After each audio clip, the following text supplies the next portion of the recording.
Hi, I'm Matt, and welcome to Tech Tested. Today we're going to be going over the results of the AMD quad-core BCLK overclocking competition. Now, before we get into any of the scores, I want to go over a couple things in regards to the competition this year. First thing is, I do think there were too many rules. Now, most of these rules were designed to combat cheating. And fortunately, this year, we didn't have any of that, at least none that I found. So that was great. But next year, we're probably going to loosen up the rules and either deal with the cheating or make it so that basically there's no cooling restrictions, so you can't really cheat. Just to give you an example of all the rules that were in place, look at the rule list just for Cinebench R15. I mean, super easy benchmark to run, and there were so many rules in place that I would really like to narrow that down to like 2 or 3 rules in the future. The other thing I would like to address is that I feel like the competition went just a little bit too long. It was 2 months this year versus the 1 month of last year. Last year, people complained that there wasn't enough time. And this year, I feel like the excitement kind of got lost in the ether right up until like the last day. And we'll explain a little bit more about that. But I want to make it probably next year a month and a half. I think that's kind of the sweet spot. And so just moving forward, keep that in mind for next year's competition. All right, now let's get into a little bit more of the theory crafting behind this competition. There are many platforms you could choose from. It wasn't very clear at the beginning what the meta would be, but we quickly found out that AM3 was the top pick for the competition and for very good reason. Other platforms may have been competitive, but AM3 seemed to be the easiest to get high BCLK. And at the end of the day, core usually wins over any other features. So if you can only get to 3.2 gigahertz on one platform, even if it's more efficient, if the AM3 chip can get to 4 gigahertz, you're not going to be able to compete. So with that in mind, I want to give a big shout out to Old Scarface. We'll go a little bit deeper into things, but I want to just quickly run through some of the benchmarks and how people did. First up, in the Cinebench R15, this was a nail biter because at the beginning of the competition, Alabello posted some incredible scores and they held right up until the last 12 hours of the competition. At least that's what it looked like for me. That's when I checked it. And Old Scarface came in with a mind-blowing 462. And that was just insanely impressive. So he got a BCLK, you can see here, of 444. That is it's insanely good. And he also got this. His Northbridge frequency actually wasn't that high, 2,664 megahertz. And there are people in the competition that were pushing over 3 gigahertz on the Northbridge. So that wasn't that impressive. But the BCLK pushing his 960T up to 4.44 gigahertz on BCLK use only is just incredible. So very well done. Also, another thing, Legend has it. He was running hypers. You can see here in this rig pick, he's only running 1 stick of hypers. But the hypers he were running, now this is just hearsay, but he was running GTX2s. And from what I understand, he killed 4 sticks of GTX2s during this competition, which are incredibly rare and highly sought after sticks of DDR3 memory. And without going into too much detail, he basically killed some very, very rare memory in order to win this competition. So he put his heart, soul, and hardware into this competition. So very, very well done. All right. And as you can see, Alabello was just behind him by 3 points at 459. And I want to go through another score, and this is going to be a trend because remember, we said we were going to give shout outs to best rig pick, low score, and hidden power awards. So we're going to go over down to the lowest score and look at Yi's score. Now, Yi, throughout the whole competition, tried for the lowest score possible, and it's incredible what he was able to pull off. So let's look at his score. Now, remember, 462 was the top score. Yi came in with a Cinebench score of 1. Now, this isn't easy. Like, this is actually very challenging to do this. I wouldn't be able to do this. As you can see, he has a BCLK of 151.2, which is probably just BCLK drift. I think he set 150. And a multiplier of 1x. Now, I said you can't go above 2 gigahertz, but you could drop your multiplier to go below that. So he ran a multiplier of 1. So he's running at 151 megahertz here. And he's running on Windows 10, which is slower than Windows 7. And he's running at single channel, which in Cinebench isn't a big deal. But the DRAM frequency is super low. He ran really tight timings. I'm not entirely sure why, but that doesn't really impact things for Cinebench. I don't know how long this particular run took, but it was extremely long, and I am just insanely impressed that he was able to get such a low score. So big shout out to Yi. He also got the Hidden Power Award. Now he took, let me look at my notes here. Actually, I don't need to look at my notes. He took an Athlon 2X3 455 and turned it into a Phenom 2X4 B55. Except this is a little bit different because it's not actually a Phenom 2 because it has no level 3 cache. So it's really just like a quad-core Athlon, effectively. So that's actually better for him to get the low score. So very, very well done. Big shout out to you for that. Moving on to YCruncher.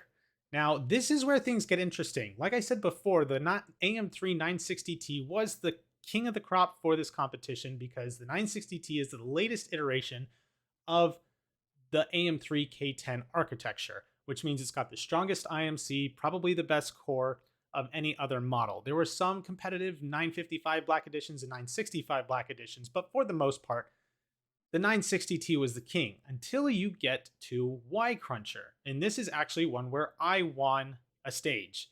Now, why did the FX 4200 do so well in YCruncher? Now, there's a couple reasons. First off, it has instruction sets that the K10 CPUs do not have. FX came with more instruction sets, so it will be faster, clock for clock, core for core, in benchmarks that can utilize those instruction sets. Now, what makes the FX 4200 unique is it is actually a 1 core per module chip.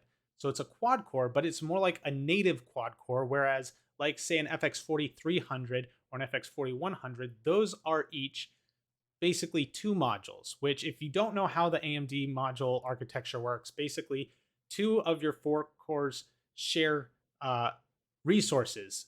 And so you effectively have basically a dual core with what I call mechanical hyperthreading.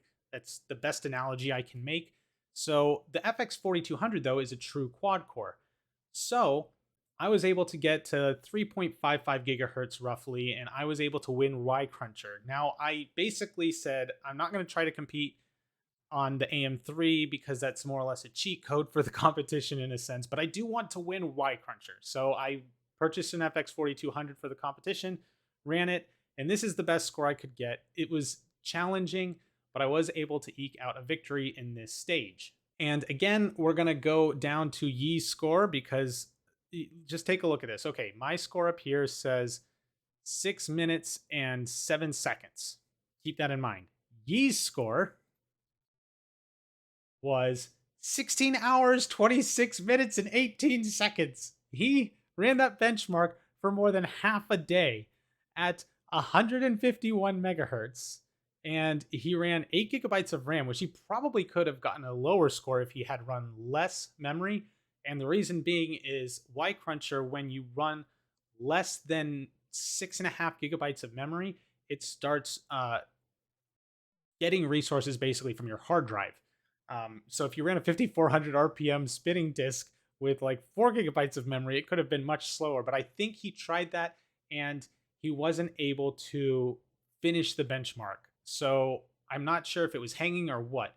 But yeah, he let this thing run for 16 and a half hours essentially. So very well done on that Athlon 2X3 455. Moving on to SuperPi 32M. By the way, guys, if I'm not getting to look at your scores, I would love to look at everybody's scores because I think all of them are interesting. But we really can't go through all of them. So I'm going to stick with these and I'll make a couple more shout outs at the end of the video. But again, we've got Old Scarface coming in here at 4.4 gigahertz again, running, yeah, just insane. Let's see if he got a higher Northbridge. No, running the same Northbridge he was for Cinebench. Dual channel memory this time. And got a really good score of 15 minutes and 9 seconds for his Super Pi 32M run. Very impressive. And we gotta come down here and see Yi's score. So Yi did 7 hours, 4 minutes, and 4 seconds. Again, think about how long he literally set up his test bench and just let it run for literally over a day to get these benchmarks finished. That's how slow he was running. So very well done on that unlocked dual core or unlocked triple core Athlon into a quad core Athlon. Just insanely slow, very impressive stuff. I'm very, very impressed. All right. So we got the top scores out of the way. We got the low scores out of the way. So Yi is bar none the king of the low scores. So very impressive, Yi. But that wasn't the only thing we were going to mention. So I need to look for the winner of the best rig pick. Ah, yes. Winner of the best rig pick. Let me find his submissions. Here. Actually, he did pretty well in the competition too. So best rig pick has to go to Sans Lex. Now, not a lot of people put a lot of effort into this, and there were a couple, though, that were quite good, but this is just beautiful rig picking here. Multiple rig picks, that great ROG logo on the Crosshair 4 formula, I believe. It might be an Extreme. He actually used a fan cooler for his RAM, which is super cool. I really like that. Just extremely well done on the rig picks. Very big fan of that. Congratulations to Sanslex for by far the best rig picks. So we've got the best rig picks out of the way. We've got the high scores and we've got the low scores. So what's left? We've got the Hidden Power Award. And now I did already mention Yi, but I also want to mention a couple other gentlemen here. Caveman the One, let me see if I can find his scores. So Caveman the One unlocked a triple core Athlon, the same as Yi, into a quad core Phenom, I believe. Yeah, so you can see here he's got the extra 6 megabytes of L3 cache. So he gets 2 points for the Hidden Power Award. Yi got 1 because he unlocked 1 core but no L3 cache. We've also got Alpi, who unlocked a dual core Phenom 2 555 Black Edition into a quad core Phenom 2 B55. So he's got 2 points because he unlocked 2 cores. So 2 points for him, 2 points for Caveman, 1 point for Yi. Next up, we have No Aim, No Skill, No Kill. Gosh, these names are incredibly long sometimes. Unlocking a triple core Phenom 2 X3 740 into a quad core Phenom. Now, the interesting thing about this is it's a stepping 2 revision, which are notoriously painful to try and overclock. So somebody picking a 2-stepping CPU for the competition, very bold move. I definitely approve, but only 1 point because all he did was unlock 1 core. Still gets the Hidden Power Award, so very well done. Next up, we have Life in the Shadows, who unlocked another C2 stepping triple core Phenom 2 720 this time into a quad core Phenom. So same thing as the last guy. Great props to unlocking a stepping 2 CPU for this competition. Very challenging, so very well done for that. Another point and another member of the Hidden Power Award. We also have, I don't know how to pronounce this name, so I'm sorry, Hualama? Maybe? I don't know. He unlocked a dual core Athlon 2x3 435 this time. So I think we had a 435, a 445, and a 455. And he unlocked a single core. Again, it's only technically an Athlon because he did not unlock any level 3 cache, but still competing with a chip that is missing parts in order to compete with the top tier guys. Very well done. I definitely approve. Last but not least, we have Kif Croker, who unlocked a 555 Black Edition into a 2x4 B55. So another dual core Phenom unlocked to quad core, so he gets 2 points for his unlocking, or another recipient of the Hidden Power Award. Now, I am not quite finished yet because there are a couple people I want to shout out who used rather odd platforms. So you would think on DDR3, the meta would probably be AM3, AM3 Plus, maybe FM2 or FM2 Plus. But there are a couple oddball platforms that got very little limelight in this competition, but did show up. So first off, we have Zeus using FM1. And let me see if I can find his scores. I also think it's Zeus, XUST. That sounds like Zeus to me, but Either way, he did incredibly well for BCLK. I actually tried running this platform, and the best I was able to get for any of my chips, I've been through like 10 chips and was only able to get up to like 155, 160 BCLK. You can see here he's running 170 BCLK on an A8 3870. Now, the interesting thing about this platform is that in clock for clock, it actually beats out AM3 in SuperPi. Unfortunately, getting high BCLK on this particular platform is extremely difficult. So he wasn't able to get up to like the 4 to 4.5 gigahertz range, but he did a very impressive 3.4 gigahertz at 170. And so big shout out to Zeus for running that chip. Really like it. Really wish I had actually stuck with this platform. I would have just been way at the bottom of the competition. So I switched to AM3 Plus and I bailed out. So, but I'm glad to see somebody did it. Very, very cool to see. And last but not least, I have to give a big shout out to Yasarian Lives. He's a good friend of mine. We've done a lot of overclocking together in person, and he ran AM1. So these chips come stock at like 2 gigahertz max. So he actually didn't have to change the multiplier very much. I think this one he may have had to bump it down. No, stock 20 multiplier I think is stock for this chip at 100 BCLK. So it's comes stock at 2 gigahertz. So all of your overclocking is completely natural overclocking. It's nothing special. You don't have unlocked multipliers. The other interesting thing about this platform is it's not very common, no good overclocking boards. There's only like 2 that actually can overclock, and it's actually designed off of a mobile CPU that AMD had for their laptops. And they're like, hey, why don't we just throw this in a desktop motherboard? Yeah, and it was complete trash. And it only comes with single channel memory. So he was able to do, actually, he didn't get last with this chip, and he actually got pretty good BCLK 142. And running at over 2.8 gigahertz is very impressive for this platform. There aren't that many people who have even reached 3 gigahertz on this platform. So he did very well, all things considered, and ran a very obscure platform. So I really appreciate that. So I want to give a big shout out and thanks to everyone that competed. And I want to make a couple comments about next year's competition. I wanted to do 3D this year, but with Cheap As and the GTX 260 competition basically bookmarking this particular competition, I decided to do a 2D competition again. Next year, I plan to remove cooling restrictions, and I also plan to have at least a 3D element. I'm waffling between a couple ideas, but there will be something 3D in it for the people who prefer to run 3D in their benchmarking. With all that said, again, huge shout out and thanks to everyone that participated.